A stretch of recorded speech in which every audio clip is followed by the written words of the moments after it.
만일 사람들에게 한 가지 소원을 말하라고 한다면 무엇을 선택할까요?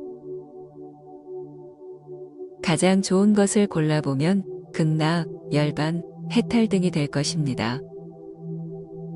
그런데 이런 좋은 것들이 성립하기 위해서는 한 가지 전제가 필요합니다. 그것은 바로 영생입니다. 영생이 전제되지 않으면 그 자체로 물거품이니까요.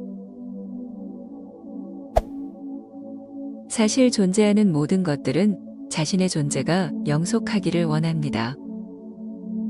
그래서 윤회도 일어나고 DNA를 통한 자기 복제도 하는 것이지요. 그래서 약방의 감초처럼 어떤 소원이든 예외 없이 영생이 개입하게 됩니다. 그렇다면 실제로 영원히 산다고 하면 어떨까요? 물론 극락처럼 살기 좋은 곳에서 영원히 사는 것입니다. 열반과 영생을 세트로 해서 누리게 되면 가장 이상적인 삶이 아닐까요? 수행자를 비롯해서 모든 인간들은 열반과 영생의 조합을 최상으로 생각해 왔습니다. 만일 이런 세트 상품을 판다고 하면 주저할 사람이 과연 몇이나 있을까요?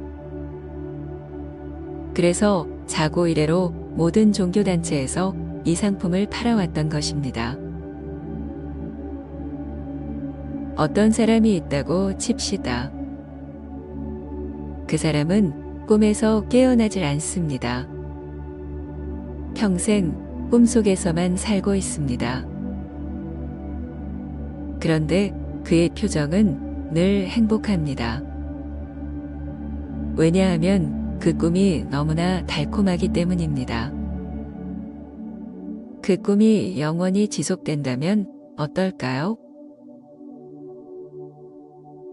다른 예를 들어 같은 영화를 무한대로 매일매일 본다면 어떨까요? 그리고 잠깐 쉴 때는 똑같은 진수성찬을 무한대로 반복해서 먹는 겁니다. 몇백 년 동안은 좋을지 모르지만 그 세월이 무한대로 이어진다면 상황은 달라집니다.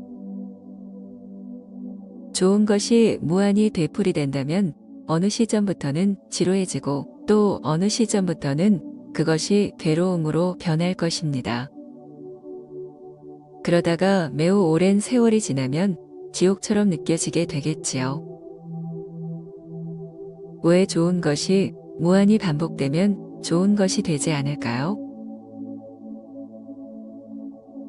그것은 창조의 원리가 변화와 생성에 있기 때문입니다. 물론 극락에서 직업을 갖고 별의별 취미 활동을 할 수 있지만 그런 생활도 무한대라는 시간 앞에서는 단조로워지고 나중에는 분명 커다란 괴로움이 될 것입니다. 그래서 모든 창조물엔 포맷이 필요합니다. 쉽게 말해 생과 사입니다. 생과 사 자체가 창조이며 변화이며 열반이란 얘기입니다. 하지만 일반 대중들은 죽음에 대해 아무리 생각해도 깨름칙하고 두렵기까지 합니다. 그것은 삶과 죽음을 전혀 다른 현상으로 인식하기 때문입니다. 그래서 고심 끝에 영원히 살기 위해 참나를 꾸며내게 됩니다. 내 안에 영원히 사는 참나가 있고 그것을 발견하면 영생을 얻게 된다는 논리이지요. 하지만 익히 알다시피 세조는 그런 것이 없다고 선언했습니다. 이 얘기는 단순히 참나 같은 게 없다는 정도를 넘어서 사람들이 생각하는 그런 죽음도 성립하지 않는다는 얘기입니다. 삶과 죽음이 나눌 수 없기에 영사와 영생도 성립하지 않는다는 겁니다.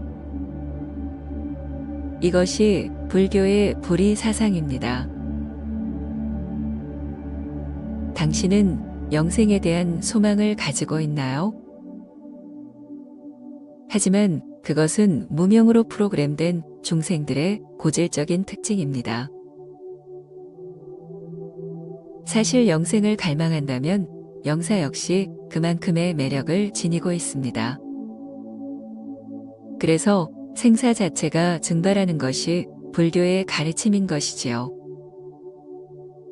소멸의 매력을 느낄 때 수행의 깊이는 그만큼 진일보하게 될 것입니다.